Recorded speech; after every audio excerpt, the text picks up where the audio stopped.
Hello， 你好，我是 BB。今天想跟大家介绍这本书《告别穷忙生活，4天锻炼出有钱人思维》。作者是个日本女性齐藤芳乃。这个书名非常厉害哦，4天就可以锻炼出有钱人的思维吗？其实我觉得这个内容还蛮不错的，里面有讲到一些潜意识的东西。我整理了几个重点来跟大家分享，那就让我们一起来锻炼有钱人思维吧。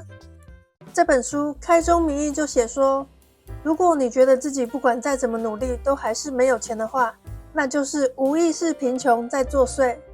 无意识贫穷是指自己的潜意识不断的接收来自周围的错误讯息，导致自己在无意识当中选择了不会有钱的行为的无意识状态，就像是自己把自己关在潜意识打造出来的箱子里面，只要还待在这个箱子里面，不管再怎么努力想变有钱，只要潜意识没有改变，就没有任何作用。该怎么做才能摆脱无意识贫穷呢？唯一的方法就是提升自尊，改变自己的潜意识。只要能够改变自己的潜意识，就能够在无意识之间选择能够让自己更幸福、更有钱的行为，从无意识贫穷变成无意识富有。他的作者原本是一个教恋爱的老师，他开了一间恋爱学校，帮助很多想要结婚的对象，或者是已经离过婚但是想要找到真爱的女性，帮助他们恋爱结婚。在日本，婚活算是蛮有趣的活动吧，有很多未婚的女性婚前都会先参加婚活的活动。作者在教导这些女性的时候非常强调的就是你要增加自己对自己的自信，还有自我价值感，要有自尊心。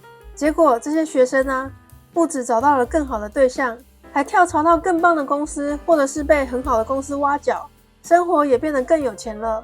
例如说，有个学员说，原本是因为想结婚才来学习的，没想到意外的被外商公司挖角，之后年薪就突破了1000万日元，也在那边交到很棒的男朋友。还有个学生说本来我只是想要找个好人结婚，没想到对方其实是公司的小舅，而且在高级区买了间房子，我就变成了专职的家庭主妇了。而且不只是1-2个人都发生这些好事，是从好几百个人那里都听到了我被加薪了，我被升职了，我换到更好的公司上班了，这样子的消息。这些学生里面其实有个共通点，那就是他们一开始都觉得自己是一个没有价值的人。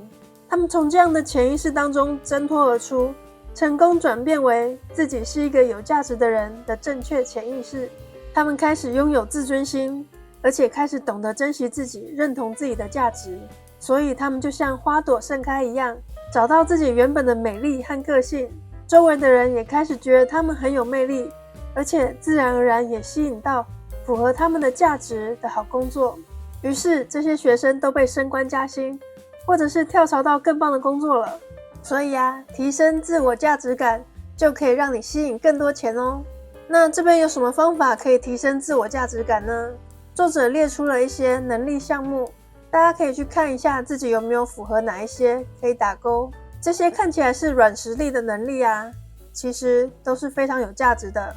举例来说，温柔好了，温柔可以兑换成钱吗？你有没有去过哪一间店，是因为店员非常的温柔，笑容可掬，所以你常常去光顾呢？应该有吧。我自己也会注意到店员的态度，如果店员态度特别好的话，我就会很常去那一间店。店员自己可能不知道自己的态度会带来这么大的差别，笑容可掬的店员就会带来很多业绩，板着脸感觉好像欠他很多的店员就会把客人推开。所以我们可以找到自己与生俱来的特质，我们就知道原来自己是很有价值的，只是你可能还没有实际看到这些特质变成钱而已。作者还有提到我们要切切的感受到自己的价值，这样子才不会一直无偿的为别人付出。其实牺牲是一种无意识的贫穷，牺牲就代表你不尊重自己，你觉得自己没有价值，所以可以无偿的为别人付出。常常牺牲自我的人就会越来越贫穷。牺牲并不是大家想象中的美德，所以大家要避免无意识的自我牺牲，才可以重新认识自我价值。金钱是有钱人的战友，穷人的敌人。为了要改变错误的潜意识，首先我们必须改变对金钱负面的想法。有钱人对于金钱通常是抱持着正面或是中性的想法，例如说觉得钱是很重要的，很喜欢钱，有钱的话生活会很棒，钱让人很安心等等等的正面的想法。但是呢，越贫穷的人对钱的想法其实就越负面，例如说觉得钱是很肮脏的，想要钱是很贪心的，钱会让人不幸，有钱怕被人借钱等等的。贫穷的人都是对于钱抱持着负面的想法和恐惧的。钱本身并没有不好，它只不过是一张纸而已。你看到一张计算纸，你会觉得它是敌人吗？你会觉得它很脏吗？不会吧？那为什么对于钱这张纸就会觉得它很脏、很讨厌呢？讨厌钱的人，不管赚再多钱也都留不住，因为他会在无意识之间花掉那些钱，或者是会有很多状况让他不得不花掉这些钱。我们可以将对钱的厌恶转为好感。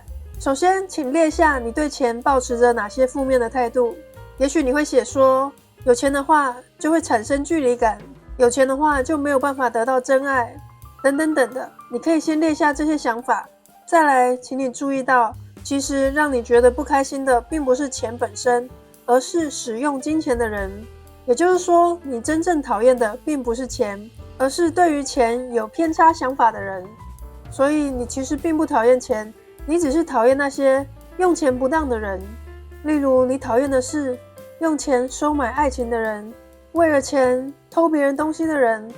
你讨厌的是这些人的行为，你并不是讨厌钱的本身。请你记住这一点。老实说啊，大部分的人都只是把钱用在食衣住行上面而已，都是非常正确的使用的。所以根本就不用幻想说世界上有这么多坏人都是这样滥用钱的。这些都是我们脑中幻想出来的负面想法。很多电视电影里面的坏人都会设定成有钱的老板，在无意识中就会灌输我们错误的信念，让我们会觉得有钱的老板都是很讨人厌的。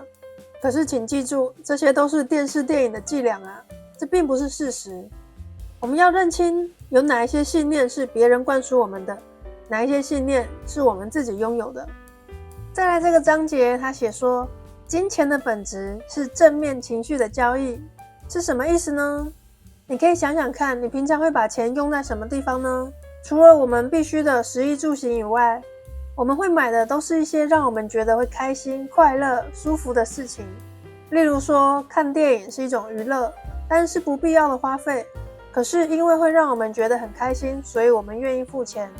另外，我们也会把钱花在一些让我们感觉到很舒适、很方便的事情上面。例如说，自己很忙没有时间打扫，就会花钱请一些清洁人员来家里打扫。自己懒得洗头发，就会去外面给美容院好好的洗头发，顺便按摩一下。这些花费其实都不是生活的必需品，可是因为会让我们觉得很开心、很舒服、很方便，所以我们愿意花钱。所以金钱的本质是正面情绪的交易。富裕就是一种能量，能量就是热量，能量是情感、思想、行动。情感也是一种能量哦。正面的情感是一种非常强大的能量。如果你能让大多数的人感到很开心、很喜悦，这一股喜悦就会转换成一股非常大的能量，也会带来非常大的钱潮。以游戏事业来说就是这样子，像手机游戏啊，并不是生活必需品，可是可以让很多人觉得很开心、很有趣，所以就可以带来很大的钱潮。金钱的本质就是正面情绪的交易。这边让我想到啊，我们其实愿意付钱去买一些我们不需要的东西，可是让我们感觉到很舒服的。例如说泡温泉这个事业好了，泡温泉完全不是生活必需品吧？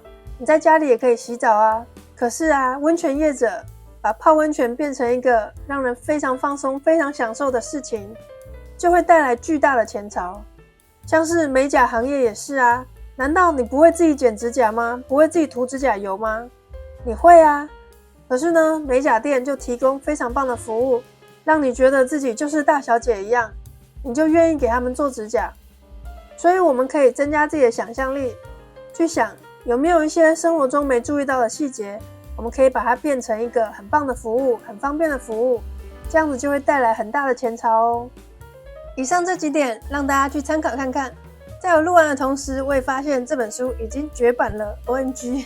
大家可能买不到了，那就去二手市场看看吧。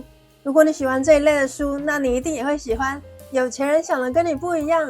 在这支影片中，我整理出10点有钱人想的和你不一样，非常精彩，可以去看看哦。可以赶快订阅我的频道，就可以看更多这样的内容咯。那我们下次再见咯，拜拜。